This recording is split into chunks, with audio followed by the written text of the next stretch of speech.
Alright, this is silicone test version number 4. So we started off with a stiffer version, then we got too soft, and then we got to a medium, and then now we got to the softness that I'm probably going to go with. Basically, it's a gel 25 type of consistency. It's really soft, really malleable, but when you thicken it up to be thicker, it holds its shape really well. This one here is a little red. I'll tell you, I've never painted on silicone before. It's always been latex resin or foam latex.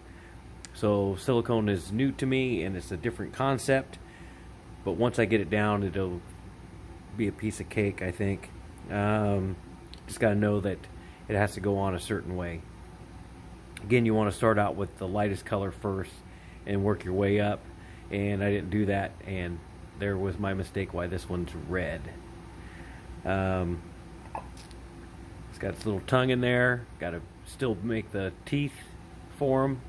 He's nice and squishy, soft, really stretchable.